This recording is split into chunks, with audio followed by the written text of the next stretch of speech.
Hey guys, welcome to Tarot Sundays. I know it's been a little while. I've been having some issues with the platform I was using for the podcast. So for right now, we are going to do Tarot Sundays on Instagram.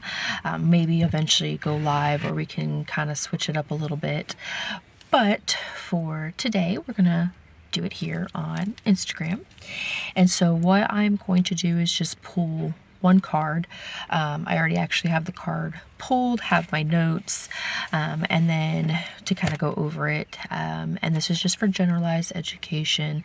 This is not an actual tarot pull. So keep that in mind. But if for any reason this card is saying something to you, pulling you towards it, making you feel some type of way, anything like that, then, by all means embrace that. And if you have any questions, just reach out to me and I'll see if I can answer anything for you, help out in any way that I can. Hopefully I'll be able to get stuff up and running, or even maybe try to do like a Twitch or something, like I know I did a couple weeks ago, to do like a live pulling or reading. But I'm just kind of limited to what I can do for right now, and that's okay. And so, yeah, let's kind of get into it. So the card that, and I'm in my car, if you can't tell, outside. This is just kind of the quietest place to record today, so don't mind my car. But the card that we are going to be using is from my deck. I did not start out with a traditional tarot deck. I have the Tim Burtons The Nightmare Before Christmas tarot deck, and it came with the guidebook.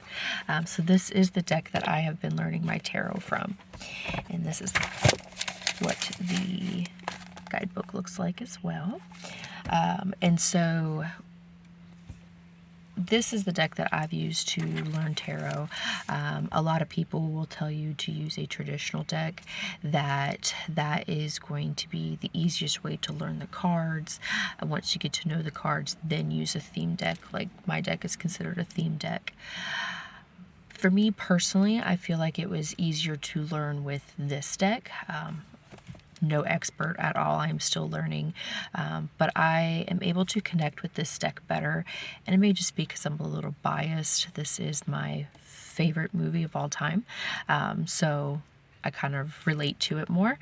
But each card has either a scene from the movie or a related theme to the actual movie with different characters.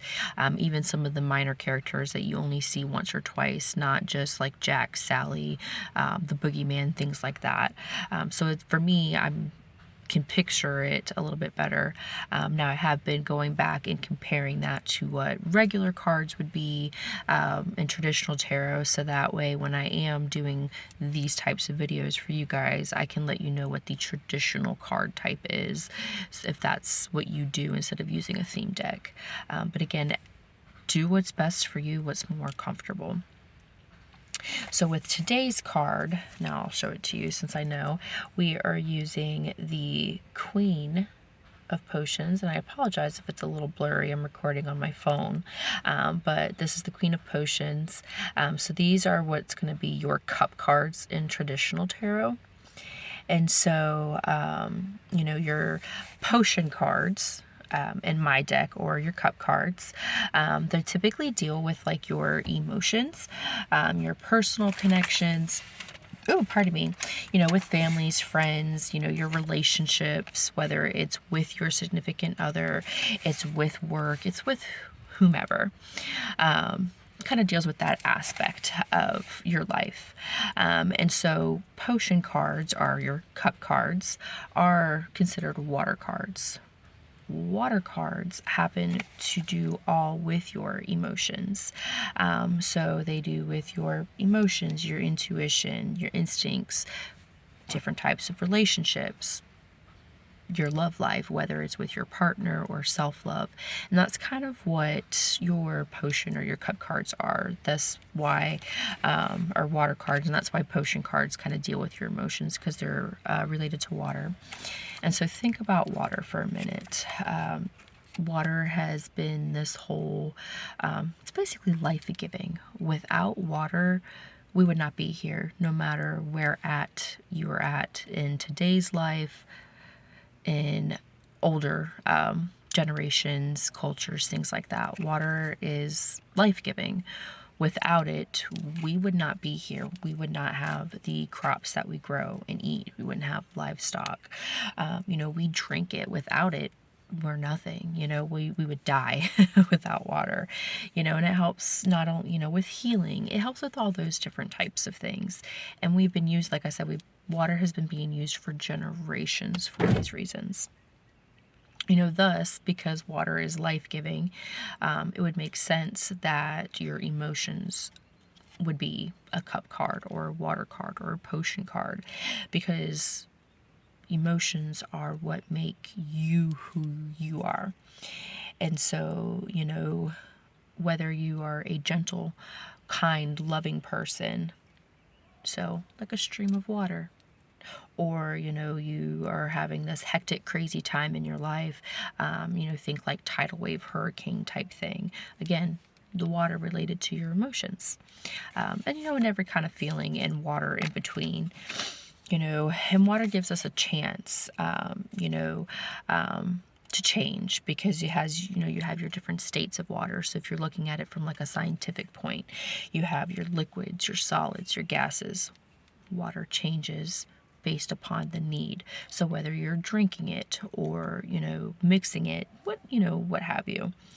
Same thing, like water adapts in your environment. So you have like your rivers, your lakes. I mean, we even have pool water to take it, think about that. Water changes and we adapt to those types of situations. And so with this card, the Queen of Potions, we're going to start with it being upright. So upright is in this position here. When you're pulling a tarot card from your deck, like in traditional tarot, obviously it's face down. And then the way I personally flip my cards after they're laid out is I just kind of flip this way. Kind of like you would, like a dealer would if you're playing like blackjack or something like that, or they just kind of flip it. And so upright, we flipped it, it's this position and upright. So some keywords that are related to this card when you're in the upright position is going to be like your emotionals, your emotional connections, your loving side, your tender side, your nurturing side.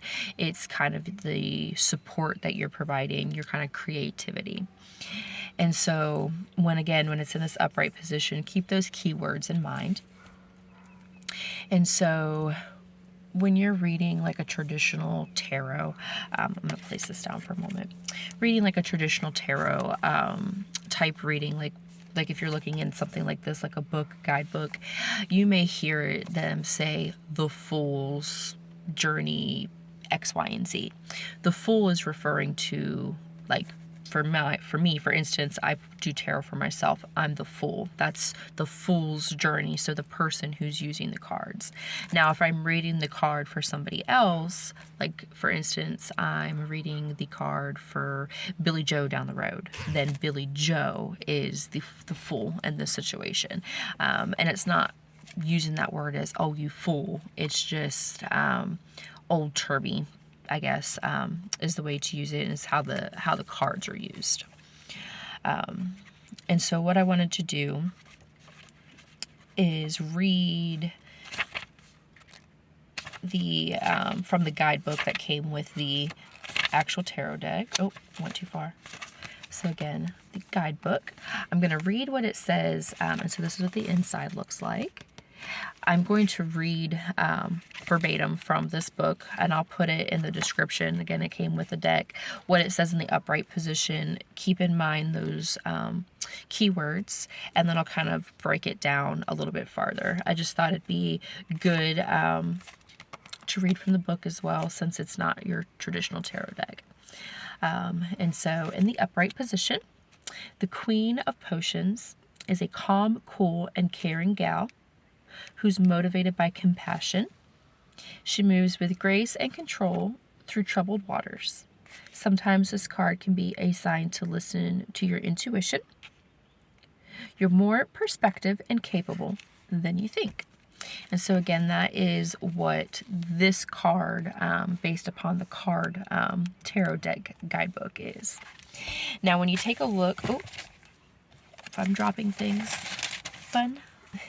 So when you're taking a little bit closer look at things in tarot in general, so again, our card. But when you're taking a look in tarot in general, so again, remember that this potion card is a cut card. When you're in that upright position, you know, you are somebody who basically is a really good listener. You are that support. You carry the, you know, that emotional burden of others. You know, you kind of see the beauty in like the negativity or in the ugly of any type of like situation that's going on, or in a person or what have you. And so you try to think practically about a given situation, no matter, again, that beauty that's in it. And so you kind of are that drifter in between reality of what's going on, but you're also in that like imagination world. So that utopia type mind, that's the word I'm going to use. You know, that all over the, I have to be a certain way, this has to be a certain way type of thing. And so when you pull this card in that upright position, you want to remember to kind of maintain balance, you know, between everything. So you want to make sure that you're taking care of yourself. If you're helping others, you want to help them, but you want to take that time to be gentle with yourself and that other person. And you don't want to overload yourself with that empathy. You know, if you are an empath, that is fantastic, but also you have to make sure that you are taking time out to take care of yourself, because you don't want to overwhelm yourself. You know, you can take the time to try to make a difference. You know, you're going to take that energy and you can take action. But again, know your limits with those types of things, and kind of have a support system, because you can't be a one-man show. You cannot do everything by yourself. If you are holding in all those emotions of others and all those emotions of yourself, you know, it can be very overwhelming and you can kind of find yourself in doubt. So just kind of keep those things in mind. And then again, that is with the card in, sorry, I kind of have a really limited space here in my car, but that is with it here in the upright position. Now, if you pulled the card in the reverse position, so basically upside down, so again, you pulled your card out, you are flipping over, so when you flip your card over, right, it's in that reversed or the upside down position. Keywords for when you're in your upside down position is kind of, I want to say this card, this card in reverse is kind of, can be a negative. Doesn't necessarily mean that it is negative, but these can have a negative impact. So just kind of be mindful when listening with the reversed here if you are going through anything. I don't want to make things worse because this has to do with like depression when it's upside down. So keywords are depression, you know, you're self-sacrificing, very gloomy, melancholy, you know, you're avoiding some type of situation or emotion. Because again, this is a water card, but avoiding some type of emotion in your life. So that's why I kind of wanted to say, just be mindful. So let's place our card down here. So I'm going to read the reversed from our guidebook. And again, I'll provide that in the description for this post. Want to give credit to the people who made this, because again, I did not, and they are helping me learn, and they are fantastic individuals. But reversed, the Queen of Potions becomes exaggerated and overly emotional. This card could be a sign that a major relationship in your life is out of balance. Clear communication will help you sort things out. Remember, you are strong and capable. So that again, that is the card from the guidebook in the upside down position. And we'll just kind of dive into that a little bit deeper as well, like we did with the upright position. And you might hear my papers rattling. I'm flipping back and forth between my notes here, so that way I didn't get tongue-tied or confused, even though this is a recording. Normally when I do these episodes, everything I'm doing with my hands and the notes and things like that, you guys don't see. You just hear the episode, but now you're actually physically seeing what I look like when I do these episodes. So it's very nerve-wracking. So keep in mind. But again, so that reverse card, like we said, it can kind of be a negative, kind of that depressing type thing. So you may be experiencing things like drowning in your own emotion, or kind of getting caught up in your feelings, and not necessarily good feelings. It could be you feel some type of way, you're sad about something and you can't get over that sadness. Or it could mean that you are focusing on like the imaginational side, so that utopia image of something or feeling, and you're being caught up and lost in that to avoid the very harsh world, the harsh feelings that comes with being in reality, being in the real world. So you could be exhibiting things. So like you could be like an emotional wreck. So kind of like bipolar tendencies. You have your highs and your lows, your good, your bad type of thing. For instance, you could be feeling more clingy. You can be insecure. You're just feeling like you need more reassurance. Type of thing. So again, those highs and those lows, sometimes some people can become distant and be very lost in themselves, and not talk to anybody at all. So obviously you have your clingy, but then you have your, like you're pulling away, shying away. So if you're feeling that when in the reversed position, you kind of want to ask yourself, where are you lacking? Where are you feeling empty at? What wounds are you trying to heal? What are you sacrificing as, whether it's a part of yourself, an emotion, your me time, or what have you. Those are kind of the questions you want to ask yourself, so that way you can find the problem and start working on that aspect, whatever aspect of your life it's in, because you don't want to constantly always be that person for somebody else and then lose yourself with that need to help others, because in the long run, if you are worrying about everybody but yourself, that can affect your health in the long run. And so you kind of have to learn how to compromise, how to give and take a little bit. Think of, if you are in a relationship, think with your partner, you guys kind of compromise. Hey, if I cook dinner tonight, can you do the dishes? So that way it's not all falling on you all the time. And that may seem like a very mundane example, but it's very relatable.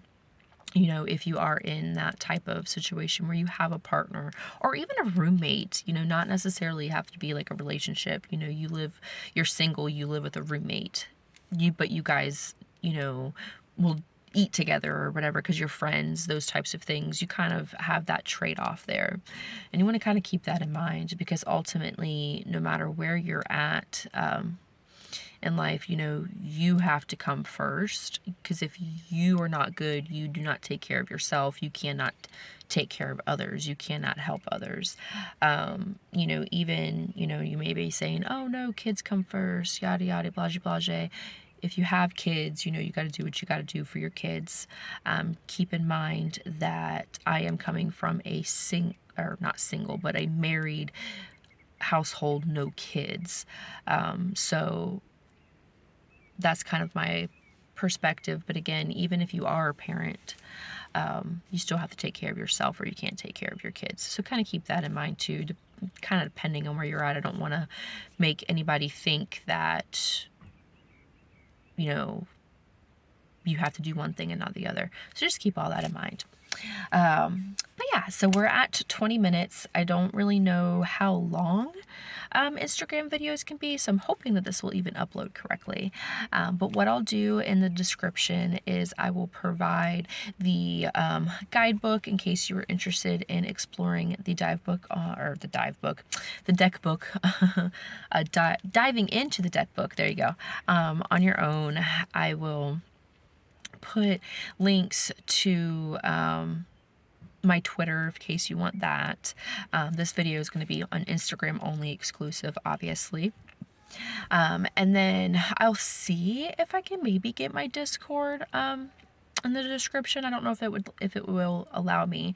If not, I know if you go over back to the actual podcast, I think I have the link in the description for all of my socials that I have. But yeah, if you guys have any questions, concerns, just shoot me a message on here. I'd love to hear from you. Let me know how you like this episode, how you liked it being in video form, so that way we can kind of go from there.